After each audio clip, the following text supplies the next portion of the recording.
بسم الله الرحمن الرحيم نحمده ونصلي على رسوله الكريم أما بعد فأعوذ بالله السميع العليم من الشيطان الرجيم بسم الله الرحمن الرحيم الصلاة والسلام عليك يا رسول الله وعلى آلك وأصحابك يا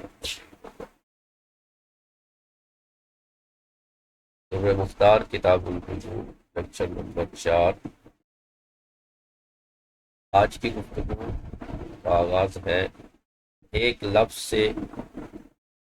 عقد اور مجلس سے ایجاب و قبول۔ یہ بسا اوقات ایک ہی لفظ سے ایجاب و قبول دونوں ہو جاتے ہیں، اس کی صورتیں آج بیان کریں گے۔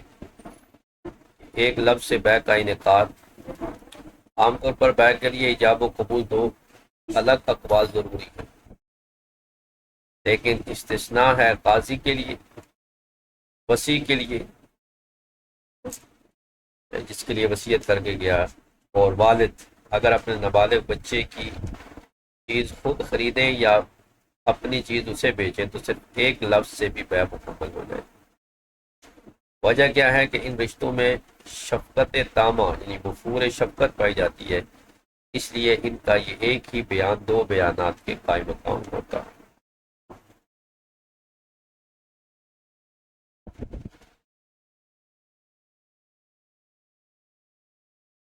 مجلس قبول، ایجاب و قبول کے احکام۔ قبول کی پابندی، قبول کا اختیار اسی مجلس تک محدود ہے، یعنی خیار القبول مقید بھی ہے، مقید بالمجلس ہے۔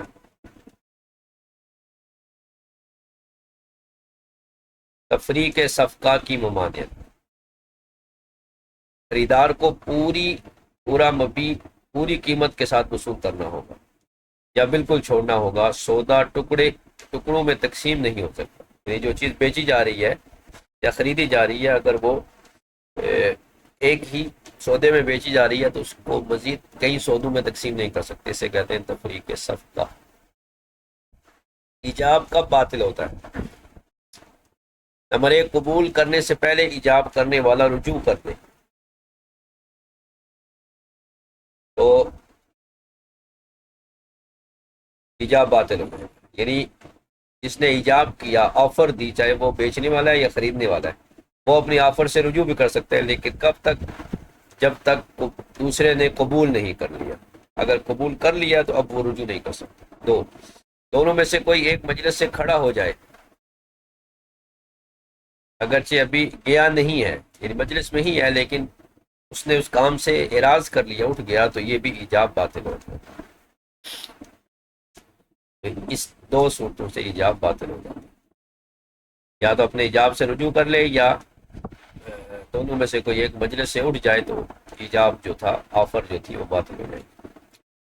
نمبر 2، صحت بیع کی شرائط اور ثمن کے احکام، یعنی قیمت۔ مبیع اور ثمن کی معرفت، بیع کے صحیح ہونے کے لیے مبیع کی مقدار، صفت، ثمن کی جنس و صفت، جیسے دمشقی، مصری درہم وغیرہ معلوم ہونا ضروری ہے۔ جیسے آج کل کے ہمارے یہاں کرنسی ہے، پاکستانی کرنسی ہے، ڈالر ہے، ریال ہے، کچھ بھی ہے، یہ معلوم ہونا چاہیے تاکہ جہالت اور جھگڑا نہ ہو۔ اگر مبیع یا ثمن کی طرف اشارہ کر دیا تو تفصیلی صفت یا مقدار کی شرط نہیں رہتی، یعنی مبیع یا ثمن موجود ہے، اس کی طرف اشارہ کر دیا تو اب اس کی مقدار اور تفصیلی صفت جو ہے وہ بیان کرنا شرط نہیں۔ نقد اور ادھار ثمن کے ضوابط، یعنی ثمن حال اور ثمن معجل۔ ایک معجل ہے عین سے، وہ ہے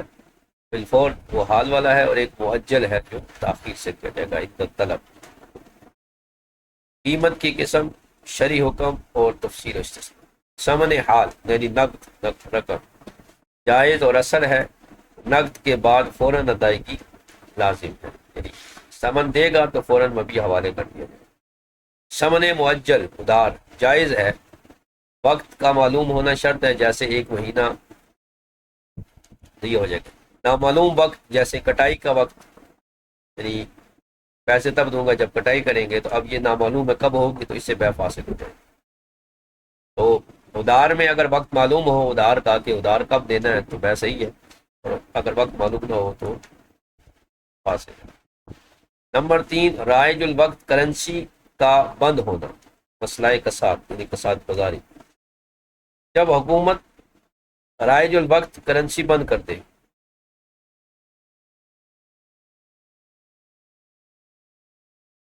اگر کسی نے ایسی کرنسی یا سکوں کے عوض کوئی چیز خریدی جو بعد میں بازار میں کساد ہو گئے یعنی بند ہو گئے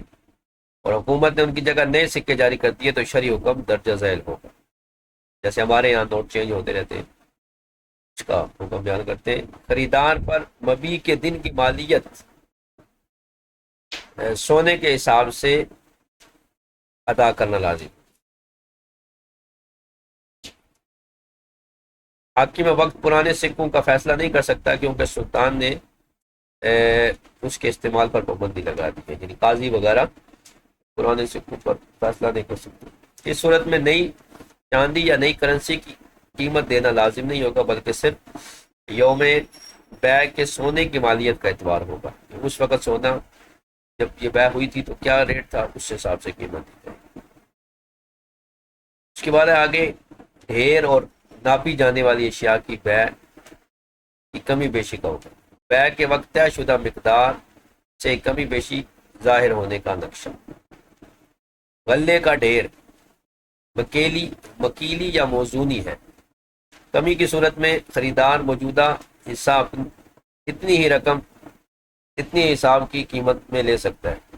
یا تفریق صفقہ کی وجہ سے سودا منسوخ کر سکتا ہے۔ یعنی غلے کا ایک ڈھیر تھا اور اس نے سمجھا کہ یہ 50 کلو ہے، وہ 40 کلو نکلا،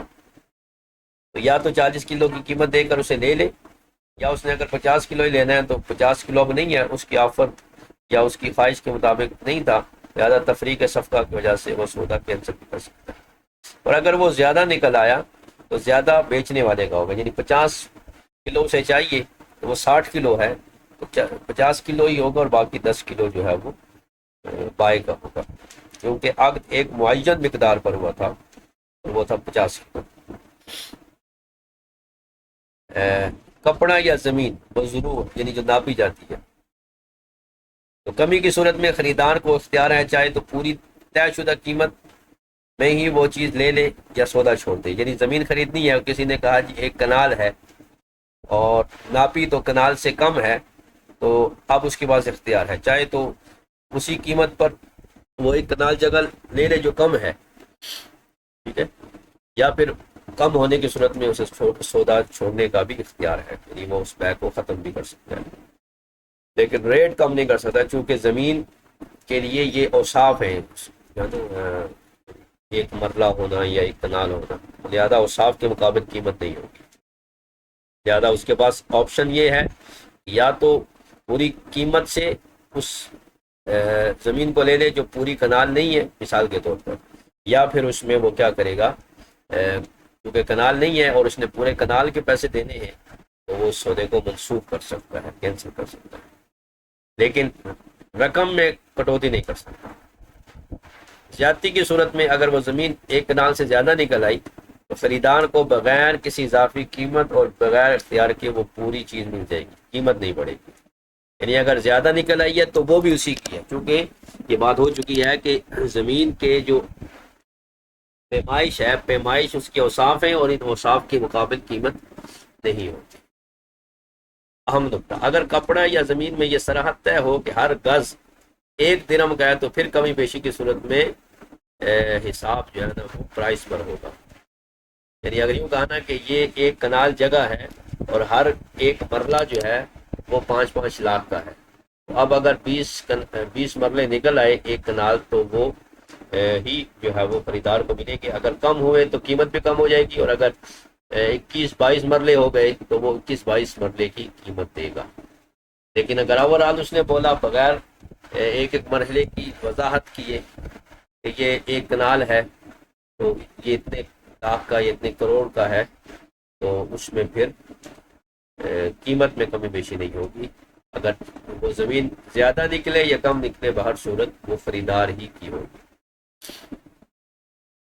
نمبر 5، بیع میں ضمناً شامل ہونے والی اشیاء،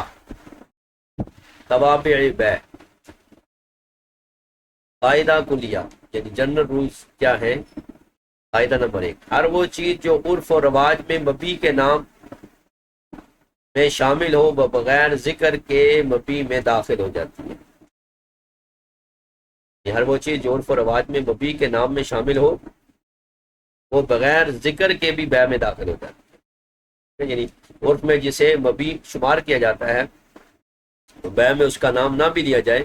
تو وہ اس میں شامل ہو جائے۔ دوسرا قاعدہ یہ ہے کہ ہر وہ چیز جو مبی کے ساتھ مستقل بنیادوں پر جڑی ہوئی ہو تو اتصال قرار وہ بھی ضمناً شامل ہو جاتی ہے، یعنی وہ چیز جیسے دروازوں کے ساتھ لاک ہے، ان کی چابیاں ہیں، اب گھر جب بکے گا تو دروازے بھی بکیں گے اور ان کی چابیاں بھی جو ہے وہ حوالے کر دیں گے، جیسے وہ چیز الگ کرنے کے لیے نہیں بنائیں گے، تو یہ چیزیں جو ہے وہ اس بیع میں داخل ہوتی ہیں۔ عملی مثالیں جو خود بخود داخل ہیں، گھر بیچنے کی صورت میں اس کی عمارت اور دیواریں، گھر بیچا تو اس کی عمارت بھی آئے گی، اس کی دیواریں بھی آئیں گی، تالوں کی چابیاں جو دروازوں کے ساتھ مستقل طور پر جڑی ہوئی ہیں، گھر کے ساتھ جڑی ہوئی سیڑھیاں اور تخت وغیرہ، زمین کی بیع میں لگے ہوئے درخت خواہ پھلدار ہوں یا نہ ہوں سوائے بالکل خشک درخت، تو زمین بیچی اس پہ درخت وغیرہ لگے ہیں، پھلدار ہیں یا بغیر پھل کے ہیں تو وہ بھی بیع میں شامل ہوں گے کیونکہ انہیں اتصال قرار حاصل ہے زمین کے ساتھ۔ اس کے بعد نمبر 6 پر ہے درختوں پر موجود پھلوں اور فصلوں کی بیع۔ نمبر 1، زمین کی بیع میں فصل اور پھل کا حکم۔ زمین بیچنے سے اس پر کھڑی فصل یا درخت پر موجود پھل بغیر شرط کے خریدار کے ملک میں نہیں آتے، بیچنے والے کو حکم دیا جائے گا کہ وہ فصل یا پھل کاٹ کر زمین خریدار کو خالی کر کے حوالے کرے۔ جسے زمین بیچی تو زمین پر کھڑی فصل جو ہوگی وہ خریدار کو نہیں ملے گی، ٹھیک ہے، کیونکہ فصل کو زمین پر اتصال قرار حاصل نہیں ہے۔ اسی طرح درخت بیچا تو درخت پر جو پھل ہے اسے بھی اتصال قرار حاصل نہیں ہے، کیونکہ وہ درخت جب پھل پک جاتے ہیں تو پھلوں کو درختوں سے اتار لیا جاتا ہے، تو وہ چیز جسے اتصال حاصل تھا، اتصال قرار، وہ بیع میں شامل ہو، لہذا فصل کو بھی زمین کے ساتھ اتصال قرار حاصل نہیں ہے، چند مہینوں بعد فصل کو کاٹ لیا جاتا ہے۔ اسی طرح اگر کسی نے زمین بیچی تو فصل موجود ہے تو اسے حکم دیا جائے گا کہ وہ اپنی فصل کاٹ لے اور زمین خریدار کے حوالے کر دے، ٹھیک ہے۔ اب آگے اس کی صورتیں آئیں گی کہ اگر اس نے نہیں حوالے کی تو کیا صورت بنے گی، ٹھیک ہے۔ البتہ فصل ہاں یہ ہو سکتا ہے کہ وہ فصل سمیت بیچ سکتا ہے، کہیں میں زمین بھی بیچتا ہوں فصل بھی بیچتا ہوں، تو پھر جو ہے وہ فصل شامل ہوگی، بغیر ذکر کے فصل شامل نہیں ہوگی۔ اسی طرح درخت بیچا اور یہ بھی ساتھ کہہ دیا کہ میں درخت کے ساتھ پھل بھی بیچتا ہوں تو اب پھل بھی شامل ہو جائیں گے۔ نمبر 2، درخت پر موجود پھل الگ سے بیچنا اور شرط ترک۔ پھل ظاہر ہونے کے بعد خواہ پک گیا ہو یا کچا ہو، یعنی وہ ظاہر ہو چکا ہو، پھل اپنے سائز تک پہنچ گیا ہو جس سائز میں وہ پھل اس کی بڑھوتری ہوتی ہے، خواہ ابھی کچا ہو یا پکا ہو، اس کی بیع صحیح ہے، اور خریدار پر لازم ہے کہ وہ پھل فوراً اتارے، ہے نا۔ شرط ترک، درخت پر چھوڑنے کی شرط، اگر بیع میں یہ شرط لگائے گی کہ پھل درخت پر ہی رہیں گے تو یہ بیع فاسد ہو جائے گی۔ تو یہ جو ہے وہ آج کی ہماری یہ پریزنٹیشن تھی بیع کے حوالے سے، اور اس میں ہم نے اس پریزنٹیشن کو یا اب اس پر جو متن ہوگا وہ اگلی کلاس میں کریں گے تاکہ دفعہ یہ مکمل ہو جائے، درمیان میں ہمیں روکنا نہ پڑے۔ آج کلاس تھوڑی سی آ گیا ہے تو مختصر نہیں ہے، اب اگر کسی کا کوئی سوال ہو تو کر سکتے ہیں۔